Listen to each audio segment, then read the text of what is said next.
In Liguria, they make a very unique kind of pasta that is stamped, and it's shaped like a coin. And those stamps on the pasta are designed to capture that lovely Genoese-style pesto.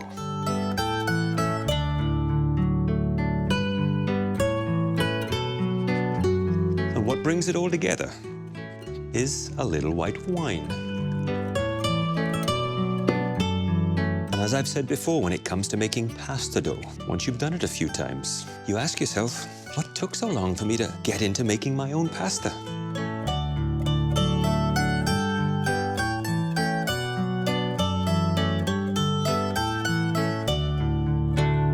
After that workout, into a bowl, cover with a cloth, and it's done. And letting my dough relax will give me some time to literally pound out a delicious pesto sauce for my corzette.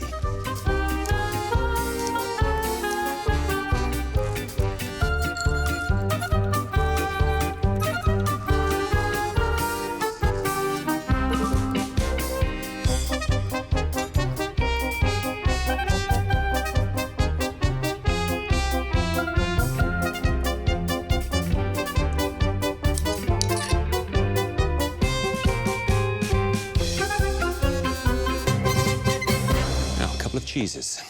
This pecorino will add a nice bite and a little salty hit.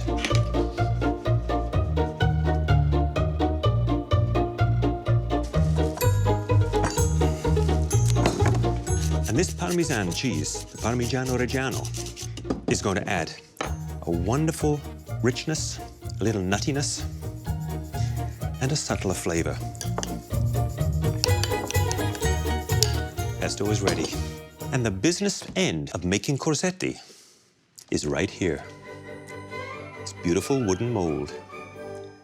A stamp on one side, a stamp on the other, flip it over, and that cuts all the coins out for me.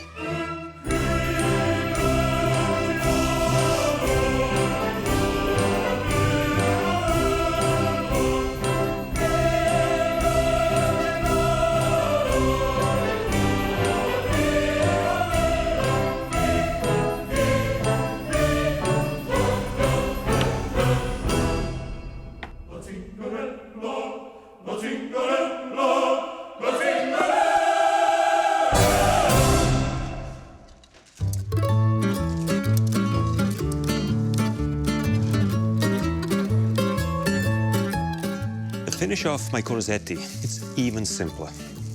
A little butter in a pan, freshly made pesto. A little pasta water. And that pasta water helps to add to the texture of my sauce, keeps things at the perfect consistency. And these corzette would often be the stamps of the family crests. And every time I've eaten corzette, I've always said to myself, I must find someone who can make me a Bonacini crest.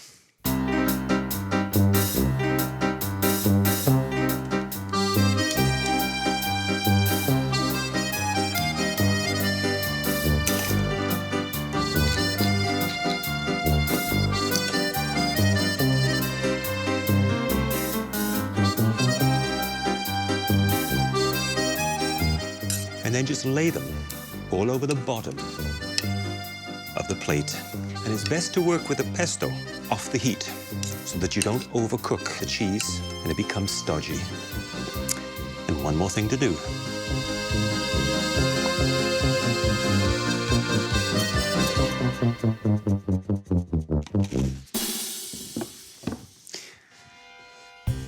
And that's it. It's that quick and easy to serve up a plate of corzette. And traditionally, the sauce with this type of pasta is simple because it's all about the noodle and the dough.